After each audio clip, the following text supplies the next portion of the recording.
Hello, Alec. Well, we have finally the long anticipated TV debate between the leaders behind us.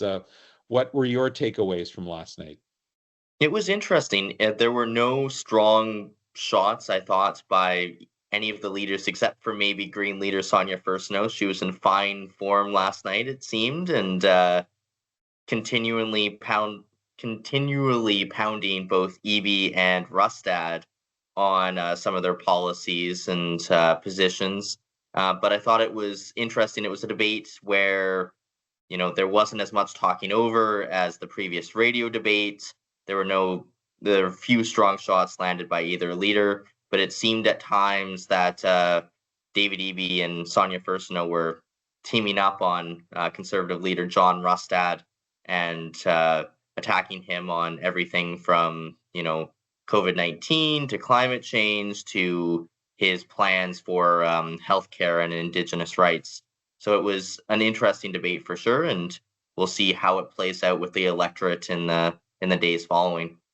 You mentioned the radio debate from the previous week on CKNW. Anything stand out at you as being particularly different this time around? It was different in the sense that it was more tightly moderated. There were specific segments for debate where the leaders could talk over each other, but other than that, individual questions were posed to individual leaders and they had to answer in a more full format than maybe they did during the radio debate. And Mhm. so the questions were very tailored to each leader, and it was much more structured than the more free flowing radio debate. Okay.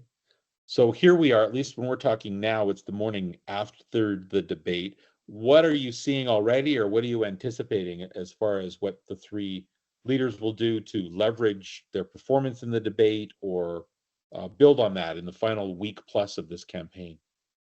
I imagine the NDP will present the image of David Eby as a strong leader using clips from the debate, trying to attempt to show that he has a plan to deal with some of the problems facing British Columbians: affordability, healthcare, housing, um, even after the NDP's government has been in power for 7 years. The Conservatives will try to show that Rustad held his own and that is very he's ready to be premier, and show clips where he is strong on healthcare, mental health and addictions, or public safety. The Greens are attempting to show a third path for voters not happy with either the NDP or the Conservatives. So they will attempt to show some clips of Sonia talking about climate change, talking about her healthcare model, talking about policies that are very, very different from maybe what the NDP or the Conservatives are offering. Right. Also, this week we had our latest Leger poll, and it certainly turned the tables on what we'd seen in the last two, where it appeared that the Conservatives and John Rustad were had some momentum and had a slight lead, a 3-point lead as of last week on the NDP. But this time it's flipped 8 points, and you have the NDP ahead now by 5 points. What do you think that means for John Rustad and the Conservatives and their shattered strategy? Are you seeing any sort of shift in their approach? Are you anticipating something like that? I'm not seeing any shift in approach yet, but it's early days. That poll just came out a couple days ago. We've seen two polls now, one by Fairview, one by Leger, that show the NDP have moved back ahead of the Conservatives. Main Street still has the Conservatives with a narrow lead, but it's too Mm. early to tell whether those poll numbers will hold for much of the remainder of the campaign. And that's what the Conservatives are hoping, is that they can arrest that momentum that the NDP seem to have regained, because for most of this campaign, we've been talking about conservative momentum, conservatives continually rising in the polls, gaining new supporters. But now that seems to have stalled, and Right. the path forward for the conservatives very much has to be either getting that momentum back started or finding a way to arrest any gains that the NDP might make and keep it within a couple point gap. Because if we get to election day on October 19th and there's a 1, 2, 3 point lead in the poll for either party, then it's anybody's game, and anything could happen on election night. So you wrote this week about where the leaders have been spending their time in the first half of the campaign.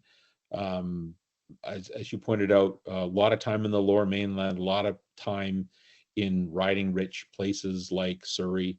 What do you think? Are you hearing anything from the campaigns? Where they're going to spend their energy in the final week of the campaign? I imagine it's going to be concentrated in and around the Lower Mainland, the Richmonds, the Surreys, the Langleys, maybe a couple excursions out to Chilliwack or the North Shore. But I can't imagine the two parties will be going very far afield for the remainder of the campaign, given this is where the most votes are, and this is where the most seats that are expected to be flippable by either party are. And so we saw the Conservatives make some excursions out to the interior. I imagine that was an early campaign Mm, thing, and now they will be more close to home. And same for the NDP. They went up to Terrace and out to Grand Forks and Castlegar, but I imagine they'll be in and around the Lower Mainland as well as they try to get out the vote and try to get supporters to the polls. right. Those are I mean, cynically put, those are we know you're here, we see you visits, sort of like obligatory visits to areas that they need to at least show their face. And then now they're back focusing on, as you say, the areas that are going to be hotly contested. All right. Well, Alec, thank you. And look forward to your coverage over the next week. Plus, hope you get a little bit of rest as well, leading up to the big vote on October 19th. For sure. Looking forward to it. Thanks, Harold.